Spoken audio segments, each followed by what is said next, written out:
লড়াইয়ের ওই ময়দানেতে যেতে তোমাকে হবে, প্রয়োজনে সব রক্তটুকু জমিনেই ঢেলে দিবে।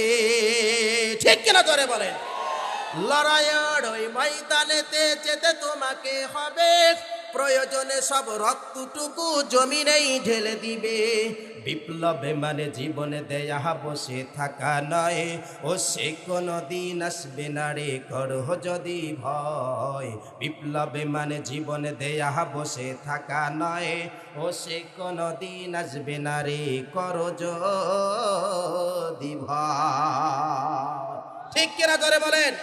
ও মুসলমান, কোন সময় যদি কোনো মুহূর্তে যদি বড় ভাই যদি তার ছোট ভাইকে, বাপ যদি তার সন্তানকে, ইমাম যদি তার মুসল্লিদেরকে, শিক্ষক যদি তার ছাত্রদেরকে আল্লাহর কোরআনের বিরুদ্ধে কোনো হুকুম জারি করে, ওই সমস্ত মাখলুকের হুকুম বঙ্গোপসাগরে ভাসিয়ে দিতে হবে। কথা বলেন ঠিক কিনা?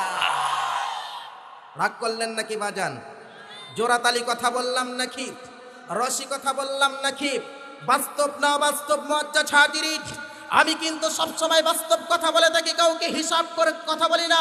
ও মুসলমান, হিসাব করার সময় নাই, কথা বলতে হবে কোরআন ও হাদিসের ধারে। কথা বলেন ঠিক কিনা? অনেক শ্রেণীর মানুষ আছে, একটু যদি স্পিড দিয়ে কথা বলা হয় পরে সমালোচনা শুরু হয়ে যায়। হুজুর, এভাবে কথা বলাটা কি ঠিক হলো? এভাবে কটাক্ষ করা কি ঠিক হলো? আমি কটাক্ষ করি না, আল্লাহই কটাক্ষ করেছে। আমি কটাক্ষ করি না, রাসূলই কটাক্ষ করেছে।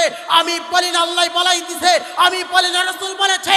আল্লাহ এবং আল্লাহর রাসূলের কেউ যদি কথা বলে সেখানে মন্তব্য করা, আল্লাহর কথাই মন্তব্য করা, আল্লাহর কথার উপর মন্তব্য করা মানে ঈমান থেকে বাহির হয়ে যাওয়া। কথা বলেন ঠিক কিনা? ونستعينه ونستغفره ونؤمن به ونتوكل عليه